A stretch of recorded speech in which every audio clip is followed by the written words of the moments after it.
everyone, welcome to my fitness training course. This is Muyue Yang presenting.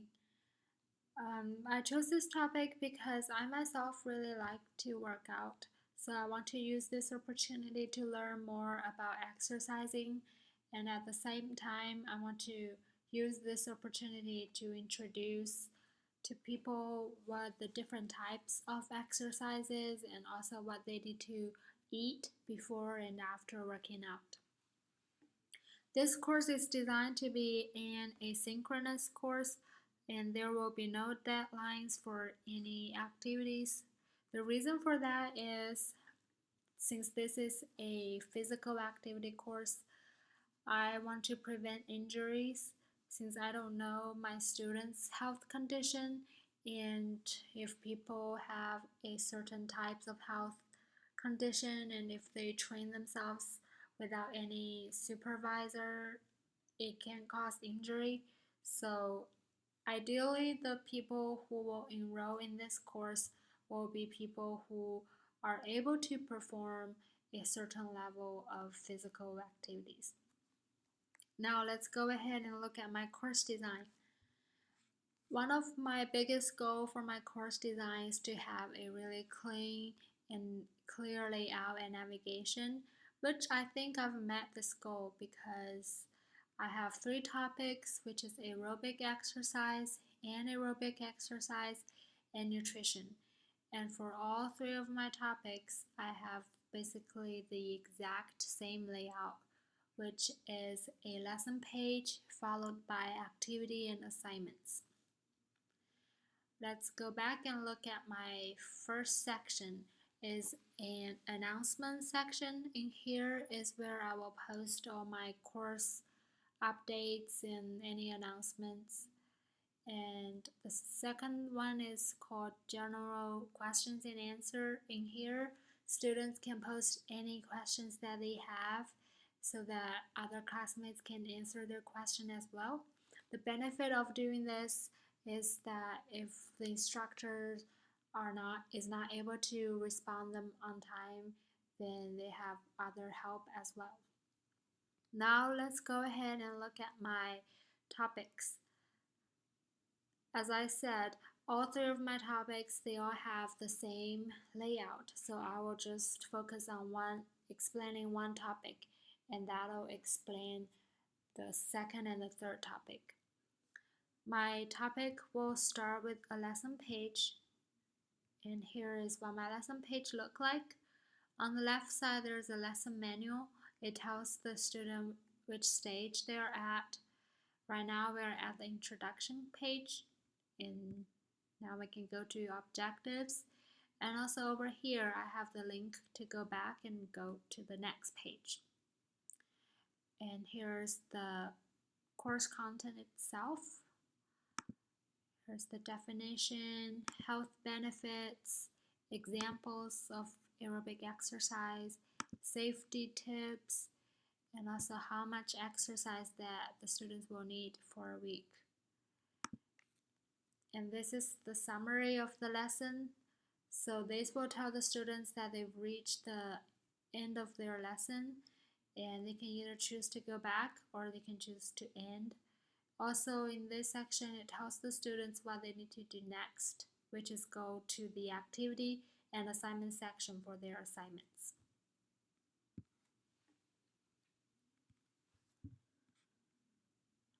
Under activity and assignments, I have 3 items. The first one is a checklist, and the second one is a glossary, and then the third one is a blog post. For the checklist, this is totally for the students' benefit. This will help the students to keep track of what they are doing, and hopefully that'll help the students to navigate, to manage their time. And my first real assignment is a glossary. In this glossary, here is the description of what the students need to do, and I also provided an example of what they will be doing so that just in case if my description is not clear enough, the students, by looking at the example, they would know what to do.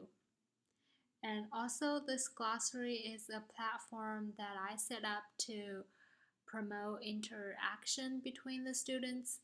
I do not have any discussion boards because sometimes I feel like if I require the students to do discussion, more than likely the discussions won't have a good quality.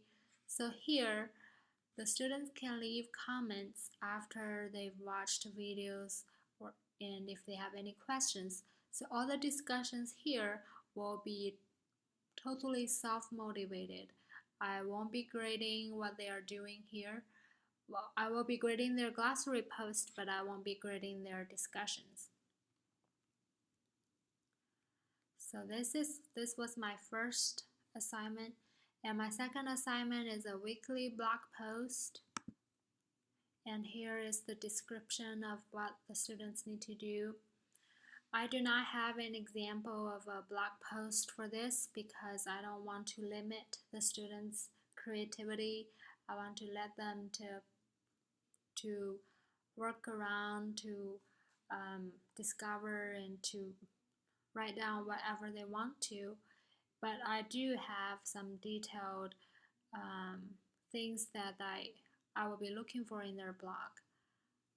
The main reason that I use a blog is to motivate the student to exercise because this is a physical activity class, so I want them to get up and actually do the exercise that we've learned.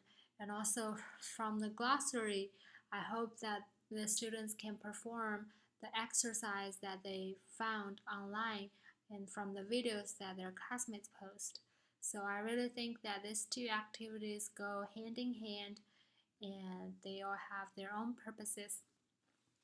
So, and my second topic, anaerobic exercise, it'll be the same as aerobic exercise except for it's a different type of exercise, so it will have a different course content, but the assignments will be the same. And my third topic is nutrition. This one is also the same as the other two. The only difference is it doesn't have a glossary because it just doesn't fit with this topic. But the students will still need to do a weekly blog post. And by this topic, the students have reached the end of the lesson, and now they will need to finish an instructor evaluation and a course evaluation, and the evaluation will be anonymous, so it won't affect their grade. And I have 5 questions for each evaluation, and they just need to click on what's true to them and then submit their answers to me. After they've finished their evaluations, they will get a course certificate, tell them that they've successfully completed this course, and this is also to motivate the students to keep going. So this is my course. It doesn't have too much content in it because one of my goals is to have a really clean and clear course. I didn't use much tools. I use the tools that I think are necessary because this is a physical activity class and it's also a brand new class that I just started this semester. I do not have enough time to look for many research-based resources. So here is the necessary items that I think will be needed to have the class going. I hope you like the class.